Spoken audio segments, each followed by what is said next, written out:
9 நாளா 4 பொம்பளைங்க வந்து உண்ணாவிரதத்துல இருக்கோம். இதுவரைக்கும் எங்கள வந்து பார்க்கறதுக்குன்ட்டு யாருமே வரல. அப்பான்னு கூப்பிட்றேன்னு சொல்ற மனுஷன், ஏன் 4 பெண்கள் இப்படி இருக்கிறது அவரோட பொண்ணுங்க தானே மாரி தானே நாங்க. ஏன் எங்கள வந்து பார்க்க மாட்றாரு? இதோ இங்க வந்தாரு துணை முதலமைச்சர். அவரு வந்து கூட எட்டி கூட பார்க்கல எங்கள. கரூர்ல 49 பேர் செத்துட்டாங்கன்றதுக்காக அன்னைக்கு நைட்டே ஓடுனாங்க. 4 பொம்பளைங்கங்க நாங்க உட்கார்ந்துட்டு இருக்கோம். இன்னும் எதுன்னு கேட்க வரல. எதிர்க்கட்சிகளும் எங்க பக்கம் தான் இருக்கிறாங்க. மக்களும் எங்க பக்கம் தான் இருக்கிறாங்க. இவங்க மட்டும் ஏன் எங்க பக்கம் இல்லன்றது தெரியல. ராம்கின்ற வேலை வேணான்றதுக்காக தான் வந்து நாங்கள் 15 வருஷமாக வந்து நாங்கள் வந்து சென்னை மாநகராட்சியில் தான் வேலை செஞ்சோம். எல்லா பெனிஃபிட் நாங்கள் ஒரு போராட்டம் பண்ணுறப்போலாம் ராம்கி கார்டுக்கு தான் எல்லாம் போய் நன்மைகள் போய் சேருது. வீடு 30,000 பேருக்கு கொடுக்குறேன்னு சொல்லுவாங்க. 15 வருஷமாக நாங்கள் செஞ்ச மாதிரி எங்களுக்கு ஒன்றுமே கொடுக்கலையே. ராம்கிக்கு தான் இல்லை, நாங்கள் பண்ணுற ஒரு போராட்டம் அவங்களுக்கு தான் பண்ணுறாங்க. அவங்க எங்கள் நினைப்பே அவங்களுக்கு வர மாட்டேங்குது. அது எதனாலனே தெரியல. தனியார் கண்டுட்டு விட்டாச்சு, தனியார் தானே செய்யணும். ஏன் சென்னை மாநகராட்சியிலேருந்து அவங்க ஏன் எங்களுடைய வரி பணத்தை எடுத்து ஏன் அவங்களுக்கு செலவு பண்ணுறாங்க? இத்தனை வருஷமா நாங்க கஷ்டப்பட்டிருந்தோம். எங்களுக்கு ஒரு வேளை சாப்பாடு இதுக்கும் போட்டதில்ல. வந்து ராம்கி கான்ட்ராக்ட்காரங்களுக்கு நீங்க ஏன் செய்யணும்? அமைச்சர் கூட சொல்லியிருந்தாரு, வாக்குறுதி அந்த மாதிரிலாம் எதுவுமே கொடுக்க கிடையாதுன்னு சொல்லி ஒரு ப்ரெஸ் மீட்டிங்கில் கூட சொல்லியிருப்பார். ஆனால் எங்ககிட்ட லெட்டரே இருக்குது, அவர் கொடுத்த வாக்குறுதி இருக்குது. நாங்கள் அதை கூட நிரூபிக்கிறோம். நாங்கள் அவர் கொடுத்த வாக்குறுதி வச்சு தான் நாங்கள் போராடிட்டு இருக்கிறோம். இப்போ கான்ட்ராக்டில் எங்களை தூக்கி போட்டிங்கன்னா எங்களோட சம்பளம் போச்சு, எங்களோட உழைப்பு போச்சு, எல்லாமே போச்சு. கொரோனா டைமில் வர்தா புயல், கஜா புயல், அப்போல்லாம் நாங்கள் எங்களை காலில் பூ போட்டு கும்பிட்டாங்க. நீங்களாம் தெய்வத்துக்கு சமம் அப்படி இப்படின்லாம் சொன்னாங்க. அதே பூ போட்டவங்க தான் தூக்கி குப்பையில் போட்டுட்டாங்க 2000 குடும்பத்துக்கு. 9வது நாள் ஆயிடுச்சு. அடுத்தடுத்து நாங்கள் விழுந்தாலும் எங்கள் பின்னாடி ஆளுங்க உட்காரத்துக்கு ரெடியாக இருக்காங்க. எங்கள் 2000 குடும்பத்துக்காக அவங்க உண்ணாவிரதம் இருக்கிறாங்க 9 நாளாக. எங்களுக்கு சென்னை மாநகராட்சியிலே வேலை வேணும். எங்களுக்கு வந்து ராமிக்கு வேலை வேணாம். அதுக்காக நாங்கள் போராட்டம் பண்ணின்னு இருக்கோம். 13 நாள் போராட்டத்திலேருந்து தண்ணியில் இறங்கி போராட்டம் பண்ணுறதுலேருந்து அங்கங்கே போய் மனு கொடுக்குற எல்லா போராட்டமும் பண்ணிட்டோம். போராட்டம் பண்ணி எங்களுக்கு எந்த தீர்வும் இது இருக்குமோ கிடைக்கல. ஏன் மௌனம் சாதிக்கிறாருன்றது எங்களுக்கு தெரியல. இப்போ 9 நாளாக நாங்கள் 9வது நாள் இன்றைக்கி 9 நாளாக 4 பொம்பளைங்க வந்து உண்ணாவிரதத்தில் இருக்கோம். இது வரைக்கும் எங்களை வந்து பார்க்கறதுக்குன்ட்டு யாருமே வரல. அவங்க ஏன் எங்களை வந்து பார்க்க மாட்றாங்கன்றது எங்களுக்கு தெரியல. நாங்கள் எந்த தப்பும் பண்ண கிடையாது. நாங்கள் கொலை பண்ணல, திருடல, எந்த இதுவும் கிடையாது. இல்லை அவங்களுக்கு விரோதியும் கிடையாது. நாங்கள் அவங்களுக்கு ஓட்டு போட்டவங்க. அப்பான்னு கூப்பிட்றேன்னு சொல்ற மனுஷன், ஏன் 4 பெண்கள் இப்படி இருக்கிறது அவரோட பொண்ணுங்க தானே மாதிரி தானே நாங்கள். ஏன் எங்களை வந்து பார்க்க மாட்றாரு? எங்ககிட்ட ஏன் செவி சாய்ச்சி கேட்க மாட்றாரு? எதுன்னு தெரியல எங்களுக்கு. அவர்கிட்ட கொடுக்குற ஒரே கோரிக்கை எங்களுக்கு என்னென்னா, எங்களுடைய வேலை எங்களுக்கு வேணும். நாங்கள் நிரந்தர பணி கூட கொடுக்க முடியாதுன்னு சொல்லிட்டு இருந்தாங்க. நாங்கள் அது கோர்ட்டில் கேஸ் போட்டுட்டோம். நாங்கள் அதைப்படி பழக்கெல்லாம் நாங்கள் பார்த்துக்குறோம். எங்களுடைய பழைய நிலவிலேயே நாங்கள் என்ன வேலை மேனேஜர் கீழ் வேலை செஞ்சோம் அந்த வேலையை எங்களுக்கு கொடுத்தா போதுன்றிருக்கு. 9 நாள் ஆயிடுச்சு. இன்னையோட அரசாங்கம் இது வரைக்கும் செவிசாக்கியாமல் இருக்கிறது ரொம்ப வருத்தமாக இருக்குது. கண்டிப்பாக நாங்கள் வந்து இப்போ அறவழி போராட்டம் தான் நடந்துட்டுருக்கு. ஆனாலும் ஒரு வழி போகிறக்கல எங்களுக்கு. அதுதான் எங்களுடைய கோரிக்கை. வந்து எங்களுடைய சென்னை மாநகராட்சியில் வேலை வேணும். இதோ இங்கே வந்தார் துணை முதலமைச்சர். அவர் வந்து கூட எட்டி கூட பார்க்கல எங்களை. இந்த 9 நாளாக இங்கே தான் இருக்கிறோம். இதோ வந்து பஸ்ஸு இதுக்காக வந்தார். அது இங்கே வந்து எட்டி பார்க்குறதுக்கு ஒரு இது இல்லை அவருக்கு. எங்களை வந்து பார்க்குறதுக்கு அவருக்கு நேரம் கிடைக்கலையோ இல்லை எங்களுக்கு பார்க்குறதுக்கு விரும்பலையோ என்னவோ தெரியல. துணை முதல்வர் வந்தார், வந்து எஸ்டேட்டுக்கு எங்கேயோ வந்துட்டு போயிருக்காரு. ஆனால் எங்கே பார்க்க வரல. ஏன் இப்படி எங்களை பார்க்கறதுக்கு நாங்கள் ஒரு பொருட்டாவே தெரியலையான்றது தெரியல. கரூரில் 49 பேர் செத்துட்டாங்கன்றதுக்காக அன்றைக்கி நைட்டே ஓடினாங்க. 4 பொம்பளைங்கங்க நாங்கள் உட்கார்ந்துட்டுருக்கோம். இன்னும் எதுன்னு கேட்க வரல. எங்களுக்கு எவ்வளோ பலவீனமாக இருக்குது உடம்பு, நிற்க முடியல எங்களால். அந்த மாதிரி நாங்கள் கஷ்டத்தில் இருக்கோம் 4 பேருமே. எங்களை பார்க்கறதுக்கு ஏன் இது வரைக்கும் யாரும் வரலான்றது எங்களுக்கு ஒன்றும் புரியலை. அதுதான் ஏன்னே தெரியலையே. நாங்கள் என்ன பண்ணுன்றது தெரியலையே. ஒருவேளை நடுவில் இருக்கிற அமைச்சர்கள் யாராவது தடுக்கிறாங்களா என்னன்னு தெரியல எங்களுக்கு. எதிர்க்கட்சிகளும் எங்கள் பக்கம் தான் இருக்கிறாங்க, மக்களும் எங்கள் பக்கம் தான் இருக்கிறாங்க. இவங்க மட்டும் ஏன் எங்கள் பக்கம் இல்லைன்றது தெரியல. அப்புறம் உங்களோட ஸ்டாலின் சொல்லி என்ன பிரயோஜனம்னு எனக்கு தெரியல. இங்கே சாப்பாடு போடுறது, வீடு கொடுக்கறது, பாத்ரூம் கட்டி கொடுக்கறது, அதெல்லாம் எங்களுக்கு ராம்கி வேண்டாம். நாங்கள் வந்து என்ன வேலை செஞ்சோமோ சென்னை மாநகராட்சியில் அந்த வேலைக்காக தான் நாங்கள் வந்து போராடிட்டுருக்கோம். எங்களுக்கு வந்து ராம்கின்ற வேலை வேணான்றதுக்காக தான் வந்து நாங்கள் 15 வருஷமாக வந்து நாங்கள் வந்து சென்னை மாநகராட்சியில் தான் வேலை செஞ்சோம். 16 வருஷமாக. அப்போ வந்து எங்களுக்கு எந்த பெனிஃபிட்ஸும் கிடையாது. ஒரு பிஎஃப் கிடையாது, ஒரு ஏசி கிடையாது, ஒரு போனஸ் கிடையாது, பாத்ரூம் வசதி கூட கிடையாது. அப்போல்லாம் எங்களுக்கு எப்படியெல்லாம் இருக்கும் தெரியுமா எங்களுக்கு. அப்படியெல்லாம் நாங்கள் உழைச்சிருக்கோம். ஆனாலும் இப்போ வந்து இந்த ராம்கிக்கு வந்து அவர் வந்து நல்ல திட்டம் கொண்டு வந்திருக்காரு. அதெல்லாம் பரவாயில்ல, அவர் செய்யட்டும்.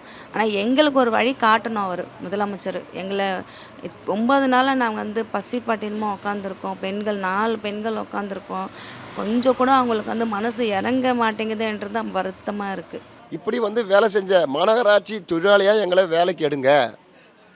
31/7/2025 நாங்கள் என்ன பணி வேலை செய்தோமோ, என்ன பணி நிலைமை இருந்ததோ அதே பணி நிலைமை மாநகராட்சி தொழிலாளியாக எங்களை வேலைக்கு எடுக்கணுன்ற ஒரு கோரிக்கை தான் சொல்கிறாங்க. இந்த ஒரு கோரிக்கைக்காக 9 நாள் போராட்டம் நடக்குது அம்பத்தூர் தொகுதியில். தொகுதி எம்எல்ஏவும் வரல, கவுன்சிலரும் வரல, மக்கள் பிரதிநிதிங்க யாருமே வரல. வேலை எனக்கு 2 பொண்ணுங்க, எனக்கு ஹஸ்பண்ட் இல்லை. 2 பொண்ணுங்க இருக்காங்க. ஒரு பொண்ணுக்கு வந்து உடம்பு சரியில்லாதவங்க அவங்க, அதனால் அவங்க வீட்டில் தான் இருக்காங்க. சின்ன பொண்ணு வந்து படிக்க வச்சுட்டு இருந்தேன் அவங்கள நான். ஒரு பிஏ முடித்தாங்க. 2வது போடலான்றதுக்குள்ளே இந்த வேலை இல்லாமல் போயிடுச்சு. 8ஆம் மாதத்தோட எங்களுக்கு வேலை இல்லாத போயிடுச்சு. அதோட என் பொண்ணு படிப்பை நிறுத்திட்டேன் நான். வேறு எங்கேயும் என்னால் சேர்க்க முடியாது. நான் சேர்த்ததுமே கவர்மெண்ட் காலேஜ் தான். அந்த கவர்மெண்ட் காலேஜ் ஃபீஸை கட்டுறதுக்கு கூட எனக்கு வழி இல்லை. அதனால் நான் சேர்க்கல. என் புள்ள படிப்பே போச்சு. எல்லா பெனிஃபிட் நாங்கள் ஒரு போராட்டம் பண்ணுறப்போல ராம்கி கான்ட்ராக்டுக்கு தான் எல்லாம் போய் நன்மைகள் போய் சேருது. பிஎஃப் கொடுக்குறேன்றாங்க, இஎஃப் கொடுக்குறேன்றாங்க. இப்போது வீடு 30,000 பேருக்கு கொடுக்குறேன்னு சொல்லிடுறாங்க. 15 வருஷமாக நாங்கள் செஞ்சோமே, எங்களுக்கு ஒன்றுமே கொடுக்கலையே, ஒரு பிஎஃப் கூட கொடுக்கலையே. அப்போல்லாம் நாங்கள் மனுஷங்களா தெரியலையா? இப்போது ராம்கி கான்ட்ராக்ட் ஆளுங்களுக்கு மட்டும்தான் மனுஷலாம். அது ஏன் சென்னை மாநகராட்சி மூலயமா போய் செய்யணும்? அவங்க தனியார் கான்ட்ராக்ட் விட்டாச்சு, தனியார் தானே செய்யணும். ஏன் சென்னை மாநகராட்சியிலேருந்து அவங்க ஏன் எங்களுடைய வரி பணத்தை எடுத்து ஏன் அவங்களுக்கு செலவு பண்ணுறாங்க?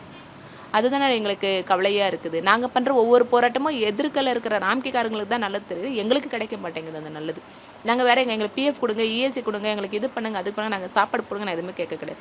எங்களுக்கு எங்கள் வேலையை கொடுத்தா நாங்கள் பிள்ளை குட்டியோடு நாங்கள் பார்த்துக்கிட்டு எங்கள் வேலையை பார்த்துக்குவோம். எல்லா போராட்டமும் பண்ணிட்டோம். இந்த 4 மாதமாக ஆகுது. எங்களுக்கு எல்லா போராட்டமும் பண்ணிட்டோம். எந்த அதிகாரிங்களும் எங்களாண்ட வந்து பேசுகிறதுக்கு அதிகாரிங்களும் வரல, அமைச்சருங்களும் வரல, யாருமே வரல. நாங்கள் போராட்டம் பண்ணின்னு தான் இருக்கிறோம். எங்களுக்கு வந்து சென்னை மாநகராட்சி வேலை தான் வேணும். அது அவங்க வந்து ராம்கிக்கு தான்ப்பா அவங்க இப்போ எல்லாமே தூய்மை பணியாளருக்கு பண்ணுறாங்க. எங்களை கண்டுக்கவே மாட்டேங்கிறாங்க அவங்க.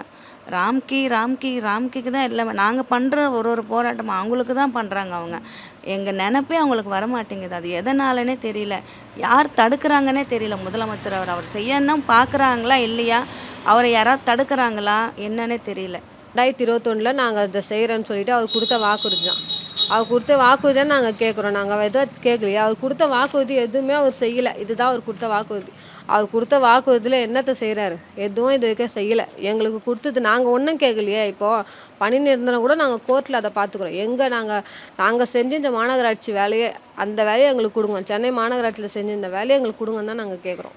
அமைச்சர் கூட சொல்லியிருந்தாரு, வாக்குறுதி அந்த மாதிரிலாம் எதுவுமே கொடுக்க கிடையாதுன்னு சொல்லி ஒரு ப்ரெஸ் மீட்டிங்கில் கூட சொல்லியிருப்பார்.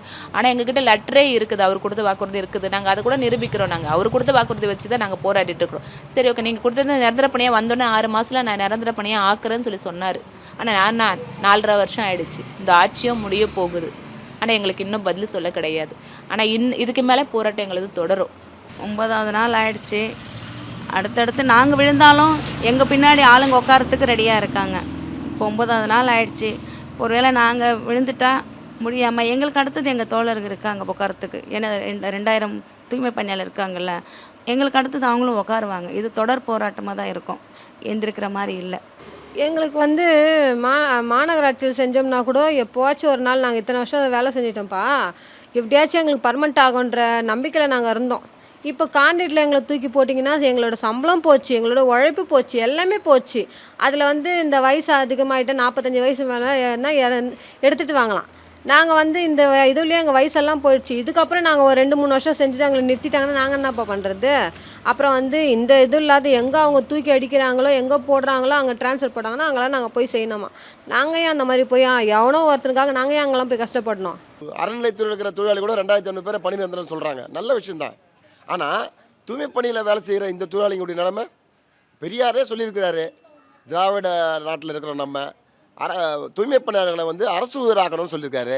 இதை ஐயா கி வீரமணி பேசும்போது கூட ஒரு பேட்டியில் சொல்லியிருக்காரு.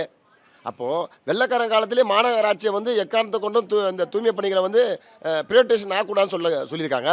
அப்போ வெள்ளைக்காரன் போயிட்டு பிறகு நாம் ஜனநாயக ரீதியாக பேச்சு உரிமை, எழுத்து உரிமை, போராடுற உரிமை, எல்லா உரிமையும் இருந்து கைகளும் கால்களும் கட்டப்பட்ட நிலையில் தான் இருக்குது. கொரோனா டைமில் வர்தா புயல், கஜா புயல், அப்போல்லாம் நாங்கள் எங்களை என்ன சொல்கிறது, காலில் பூ போட்டு கும்பிட்டாங்க. நீங்களாம் தெய்வத்துக்கு சமம் அப்படி இப்படின்லாம் சொன்னாங்க. அதே பூ போட்டவங்க தான் தூக்கி குப்பையில் போட்டுட்டாங்க 2000 குடும்பத்து. அப்போ அவங்களுக்கு கண்ணா தெரியல பொழுது நாங்கள் வேலை செஞ்சது கஷ்டப்பட்டது. அவங்க கூட வீட்டுள்ள இருந்தாங்க. அவங்களுடைய திங்ஸு அவங்களுக்கு பொருள் வேணும்னா கூட நாங்கள் தான் போய் வாங்கிட்டு போய் கொடுத்தோம்.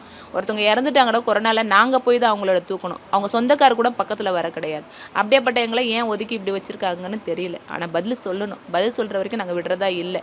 இந்த போராட்டத்தை இது வேணால் அடுத்த கட்ட போராட்டம் தொடர்ந்துக்கிட்டே தான் இருக்கும் எங்களுக்கான பதில் கிடைக்கிற வரைக்கும். இத்தனை வருஷமாக நாங்கள் கஷ்டப்பட்டிருந்தோம். எங்களுக்கு ஒரு வேளை சாப்பாடு இது வரைக்கும் போட்டதில்ல. வந்து ராம்கி கான்ட்ராக்ட்காரங்களுக்கு நீங்கள் ஏன் செய்யணும்? அவங்க நிறுவனம் அவங்களுக்கு செய்ய போகிறாங்க. கான்ட்ராக்ட்காரங்களுக்கு நீங்கள் ஏன்ப்பா செய்யணும்? எங்களுக்கு நாங்கள் சென்னை மாநகராட்சிக்காக கஷ்டப்பட்டது, கொரோனாவில் கஷ்டப்பட்டோம் நாங்கள். அப்புறம் எல்லா புயலுக்குமே நாங்கள் கஷ்டப்பட்டோம். எங்களுக்கு கஷ்டப்பட்டு இவ்வளோ மழையில் தண்ணி நடந்துலாம் நாங்கள் வேலைக்கு போயிருக்கோம். நாங்கள் அந்த மாதிரி கஷ்டப்பட்டுங்க. எங்களுக்கு செய்யலை, நீங்கள் அவங்களுக்கு செய்கிறீங்களே. அப்போ அவங்கள நல்லா வாழ விடுவீங்க, எங்களை இந்த மாதிரி சாகடிப்பீங்களா? நாங்கள் இந்த மாதிரி சாகணுமா? நாங்கள் சோறு தண்ணி இல்லாத நாங்கள் இந்த மாதிரி சாப்பிடணுமா? எங்கள் பிள்ளைங்களெல்லாம் விட்டு வந்து நாங்கள் இந்த மாதிரி சாகணுமா? மாட்டை போல தினம் பாடுபட்டு வாட்டு வறுமையே தீராத இந்த ஏழை எளிய மக்கள், இந்த பெரும்பான்மை பெண்கள், இவங்க தான் சென்னையினுடைய முகவரி, சென்னையினுடைய அடையாளம். சிங்கார சென்னையில் யார் வெறும் கார்பெட் முதலாளி வந்து கூச்சி போட்டு உட்காந்துருப்பானா? அப்போ இந்த தொழிலாளியுடைய வாழ்நிலைமையை வளர்ச்சி இல்லாமல் யாருடைய வளர்ச்சிக்காக வந்து நீங்கள் பாடுபடுறீங்க? என்விரோ சொல்யூஷன் வளர்ச்சிக்காக தான் மாநகராட்சி செயல்படுதா? அர்பன் சுமித் வளர்ச்சிக்காக தான் பாடுபடுதா? இதுதான் அந்த தொழிலாளியுடைய கேள்வி.